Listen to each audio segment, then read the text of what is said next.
Sir नमस्कार। सत साहेब जी। Sir क्या नाम है आपका? प्रतिभान दास। सर कहाँ के रहने वाले हो? मुरैना जिला मध्य प्रदेश।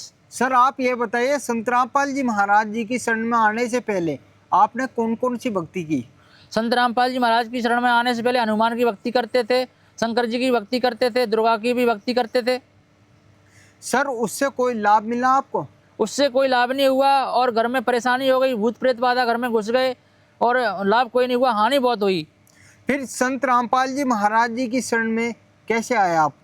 संत रामपाल जी महाराज की शरण में ऐसे आए कि मेरे ऊपर भूत प्रेत बाधा आ गई थी। मैं निर्वस्त्र घूमने लगा था तो मेरे भाई ने मेरी पिटाई की और मेरे जहाँ नौकरी करता था उसने भी मेरे को पीटा, तो मेरे दुश्मनी बढ़ गई।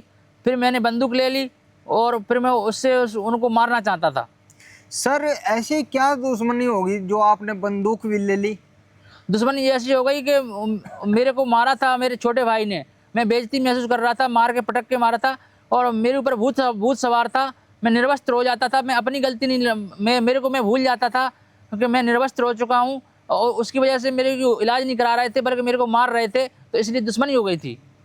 तो सर संत रामपाल जी महाराज जी के बारे में आपको कैसे पता लगा सर? मेरी मम्मी की सहेली थी, एक आंटी थी, मिथिलेश आंटी, वो जाती थी बरवाला, तो उनके साथ में मेरी मम्मी भी चली गई। उन्होंने फिर मेरे पापा को जोड़ा और पापा ने फिर मेरे को जोड़ा। तो सर जैसे संत रामपाल जी महाराज जी के श्री चरणों में जाने के बाद आपको क्या क्या लाभ हुए? संत रामपाल जी महाराज की चरणों में जाने से बाद सबसे पहले तो हमारी घर में जो प्रेत बाधा थी वो मेरे ऊपर प्रेत बाधा ही धीरे धीरे कम होती गई और उसके बाद हमारे दो भाइयों में दुश्मनी चल रही थी वो भी खत्म हो गई।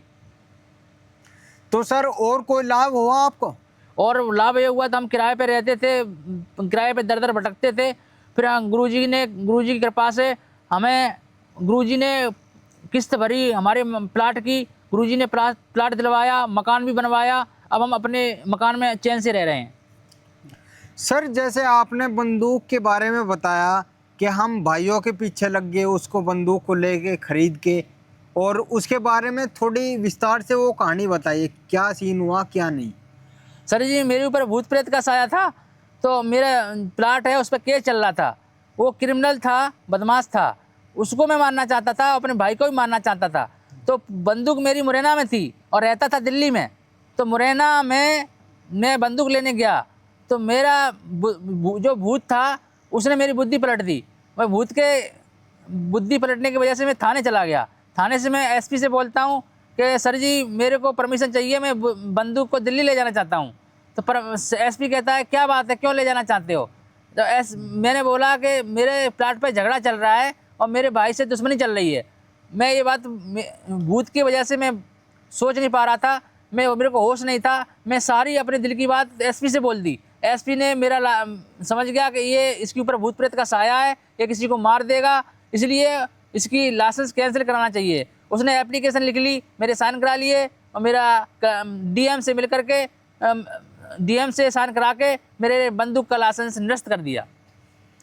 सर फिर वो बंदूक कहाँ गई ये बताइए। वो बंदूक थाने में जमा है, मुरैना थाने में जमा हो गई, अब वो मिलेगी नहीं। सर आप ये बताइए, जैसे आपने ये स्टोरी पूरी कहानी बताई अपनी आप बीती, तो अगर कोई संत रामपाल जी महाराज जी से जुड़ना चाहे, जैसे आप पे बाधा थी, ये भूत प्रेत की बाधा थी, अगर उससे कोई छुटकारा पाना चाहे, संत रामपाल जी महाराज जी के चरणों में आना चाहे उनके ज्ञान को समझ के, तो वो कैसे समझ सकते हैं, इसके बारे में थोड़ा बताइए। सर जी रोज़ाना साधना टीवी पे शाम को 7:30 बजे से 8:30 बजे तक गुरुजी का सत्संग आता है। उस पर नीचे पीली पट्टी चलती है, उस पर फ़ोन नंबर चलते हैं। फ़ोन नंबर से संपर्क करके गुरुजी की शरण में पूरा विश्व आ सकता है और अपना कल्याण करा सकता है, अपने सारे दुख समाप्त कर सकता है। धन्यवाद जी। सच्चा है।